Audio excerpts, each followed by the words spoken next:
Hey guys, it's Mr. Duran again with AP World History, and we're continuing our little segment on human motivations, uh, discussing what is it that is really going to motivate human beings to do a lot of the things that they do. We have already discussed economics and government. Eventually, we'll get around to religion and class if we haven't already. And now it's time to talk about philosophy. Now, we're going to break philosophy down into two different categories. We're going to break it into Western. We're going to do Western philosophy first, and we're going to do Eastern philosophy next. So let's get into this. We're going to have a discussion later about what exactly is the difference between Western and Eastern philosophy. But we're going to get into Western philosophy first. So first, let's get kind of a working definition of philosophy. We've tried to define all of these things for you, like religion and economics. But philosophy may seem like a very difficult thing to define, but it's actually not. It's going to be very, very simple. Philosophy is simply the way humans look at and interpret the world around them. Philosophy is very different from religion. These two get mixed together a lot. In class, we're going to do a little activity to kind of distinguish the difference between philosophy and religion. But don't allow the two to get conflated because they're not. Okay, so the first philosophy that we're going to talk about is something called romanticism. When you first see the word romantic, it may be confusing because typically the way that we use the word romantic in our everyday language is we talk about romantic movies and romantic topics and romantic books and romantic music. But the reality is that's not what we mean by romantic, and that's not what we mean by romanticism.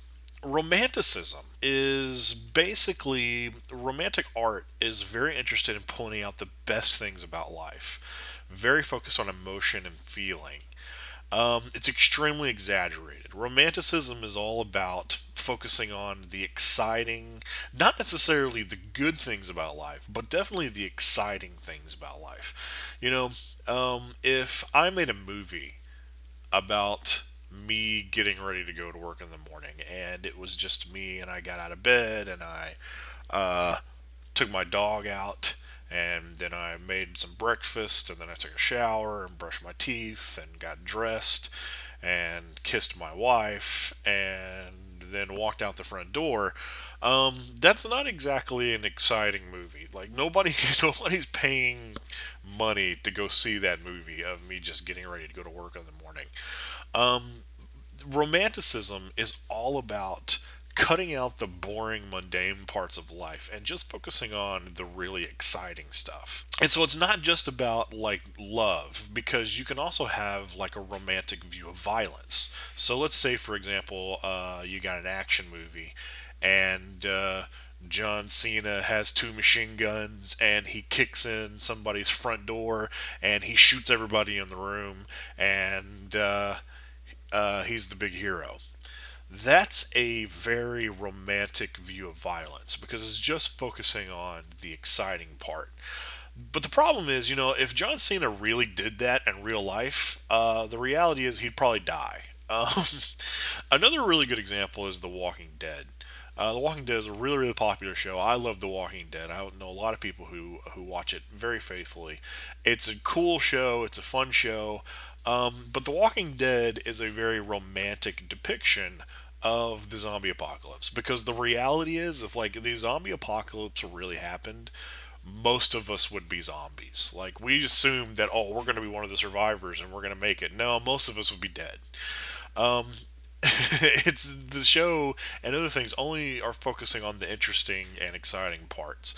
So that's what it means to romanticize something.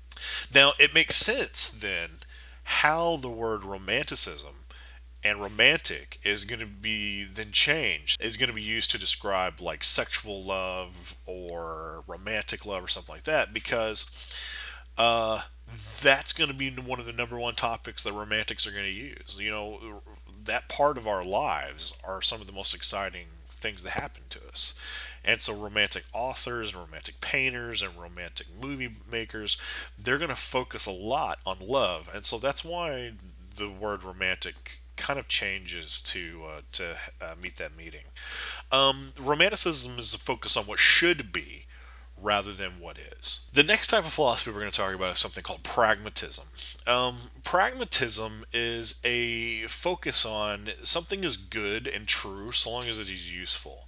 You could even argue that pragmatism is actually a reaction to romanticism. Pragmatism is all about I'm not interested in the fun parts, I'm not interested in the exciting parts. Give me something that I can use. That's kind of the essence of pragmatism. I'm not necessarily going to do the right thing. I'm not necessarily going to do the fun thing. I'm going to do the thing that works. It's a focus on what is real. Pragmatists want something practical that has real world applications. So remember back to the beginning when we talked about Julie Duke. You know, she asked that very, very important question: what are we ever going to use this for? That's a very pragmatic question. Next is utilitarianism. Utilitarianism is this sort of philosophy really focuses on is really kind of have a focus on morality. Something is good if it meets the needs of the majority of people. Utilitarianism is really kind of a democratic way of dealing with morality and dealing with how to make decisions, that sort of thing. It's a focus on, like I said, a morality. Utilitarianism is basically a numbers game. If I had to make a decision between saving two people and saving five people, most people are going to say, I'm going to save the five people because, five is bigger than two, five wins. And so utilitarianism is all about numbers. It's all about making sure that you meet the most needs for the most people, and whatever is good for the majority, that's the good and correct thing to do. The most people and the most good wins. That is basically utilitarianism in a nutshell. Next philosophy we need to talk about is modernism. Modernism is something that's come around in about the last 100 years or so. And it's an emphasis on science and technology. There is absolute truth with modernism. We may not know an answer to a question, but a modernist would say that there's always an answer somewhere. We may not know the answer, but there's an answer out there somewhere. We just got to find the right formula. We got to do the right experiment. And we have to just get the right information, and we can figure out the truth. There is an absolute truth. Modernists claim that many of the world's problems can be solved with technology and reason. If we can just invent the right technology, if we can just educate people to the right level, we can fix the majority of the world's problems, and society would just be better overall. This has led to huge technological leaps forward. I mean, because thanks to modernism, we have electricity and cars and the internet and all sorts of other interesting gadgets. Now, recently there has been a reaction to modernism, something called postmodernism. And this is something that you see with a lot of younger people. My generation is younger. My generation is what's called the millennials. The millennials are part of kind of this postmodern movement, and it seems like the next generation is kind of taking this postmodern idea and they're really, really taking it to extremes. It's emphasis on empathy. It's an emphasis on experience. It's all about putting yourself into new experiences and new worldviews, new cultures. There's an emphasis on spirituality. So there's this move away from like reason and this move away from cold hard facts towards this kind of, I don't really want to say religion because it's not really what it is, but this kind of mystic spirituality of there's something very mystical about the universe. Truth is relative in postmodernism. There may be some absolute answers, but there's not necessarily an absolute answer. Not everything has an absolute answer. Some things just don't make sense, or sometimes problems can have multiple solutions rather than just one solution. This is a very individualized philosophy. What is good and what is true really is going to kind of depend and vary from person to person. So, like I said, this is a reaction against modernism. We're going to discuss some of the weaknesses of modernism in class and how postmodernism came about. Will probably start to make a lot more sense. Most postmodernism has found a home in places like social media and Wikipedia. The fact that you can kind of tailor your internet experience to you personally, that's a very postmodern thing to happen.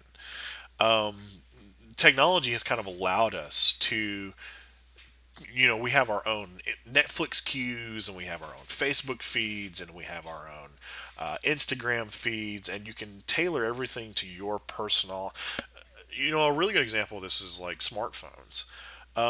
Even if two people have the same exact smartphone, they can organize their home screens however they want to. And so you're very rarely going to find two people who have the same exact home screens with the same pictures and the same buttons in all the same places.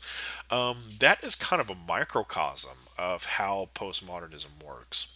So now we're going to get into Eastern philosophy. The first Eastern philosophy that we're going to talk about is Confucianism. Confucianism is a very conservative perspective. It's built around this idea of like social order. Models of behavior are found in the past. And so if you want to know how you're supposed to behave, you need to go look at history. There's a code of moral behavior. There are certain obligations that you have. You have obligations as a son or as a daughter. You have obligations as a father or as a mother or as a brother or a sister. You have obligations as a mayor or a governor or an emperor. There are certain obligations that you're supposed to fulfill, and there's certain morals that you're supposed to follow. You could really sum Confucianism up in one phrase: know your role and shut your mouth. It's all about kind of finding your place within a society. You must play the part and fulfill the role given to you by society. And this role is usually given to you by your parents or your social class, but your job is to basically fulfill that role and play that part the best you can. Don't try to move up the social ladder. Don't try to move down the social ladder. Don't try to go do something else. Your job is to bloom where you're planted. Do your thing where you're at. This aspect of their culture makes socialism very appealing to a lot of Eastern societies. A quote from Confucius: turbulent societies are the way they are because they don't follow the rules. An example that Confucianism might make is, let's say we're going to put on a production of Romeo and Juliet. And we have the script, and we have the costumes, and we have the sets, and okay, now we're doing Romeo and Juliet. And everybody's saying their lines and doing the thing, everything's going fantastic. And then let's say halfway through the play, Juliet decides, you know what, I don't want to say my lines anymore. I don't want to play my role. I want to say Romeo's lines. And so Romeo is saying Romeo's lines, but now Juliet is saying Romeo's lines too. The whole play falls apart.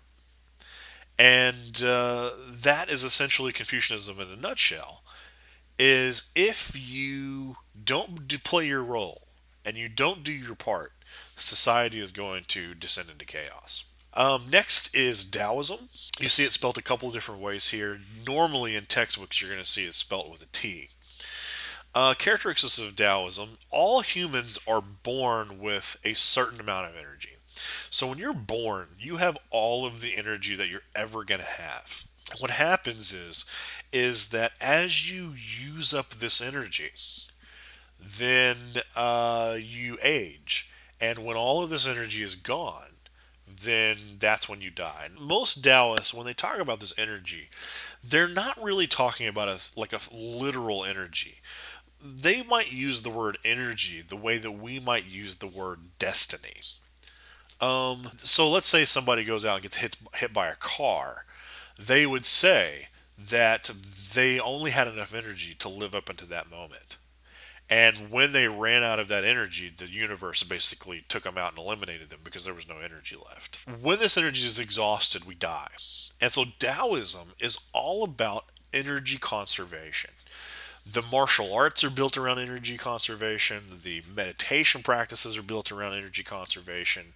Everything is built around the idea that I must use as little energy as possible in order to live a long and fulfilling life. This means you must live a very calm and controlled existence. If you become angry easily, if you don't think through your decisions, if you make poor, impulsive choices, you're using up energy and you're going to die a lot sooner than you should. One analogy the Taoists use would be like water. Water always takes the most peaceful form that it can take. It always kind of calms down to its very lowest form. It may crash for a while, it may rage for a while, but it always returns to a calm state. Water appears to be passive, but it's actually shaping its environment. And so you have to be careful because people will accuse Taoists as being passive, but a Taoist would be offended by that because a Taoist is going to say, rivers appear to be calm and they appear to be passive. But if you really pay attention, a river and water itself is actually a very, very powerful element. And so it appears to be passive, it appears to be calm, but it's actually shaping its environment. And they would look at the Grand Canyon as an example of that. Taoists shape their environment not with force, but with tranquility and peace. I'm going to let Bruce Lee explain to you what we mean. This is what it is, okay? I said, empty your mind. Be formless, shapeless, like water. Now, you put water into a cup, it becomes the cup. You put water into a bottle, it becomes the bottle. You put it in a teapot, it becomes the teapot. Now, water can flow, or it can crash. Be water, my friend. Another key aspect of Taoism is the concept of yin and yang. Now, a lot of people have misunderstood this philosophy as being something that it's like good and evil, the balance between good and evil. That's kind of right, but that's not the whole picture because it's not necessarily about good and evil. It's really just about opposites. It's really just about push and pull, light and dark, left and right. This balance in the world must be maintained. There is no shadow without light, and light has no meaning without darkness. And so light and shadow need each other because if there was no light, shadow couldn't exist. But if there was no darkness or shadow, then light basically wouldn't have any meaning. And so there must be a balance between these two. Next is legalism. Legalism is basically the rule of the law. I mean, you could kind of sum this up as just obey the law. Whatever the law is, obey the law to its strictest interpretation, and we're all going to be fine. Legalism is about establishing the government or the state as the ultimate authority. And so the ultimate authority is not your religion, it's not your morality, it's not your personal opinion. The ultimate authority in life is basically the law and rule of the state. Rulers are endowed with this mystical um, essence known as Shi. It loosely translates to the mystery of authority. Um, when they attain the Shi, they are given the authority to basically make all of these laws. Now, how do they attain the Shi? Well, they attain the Shi through something known as the mandate of heaven.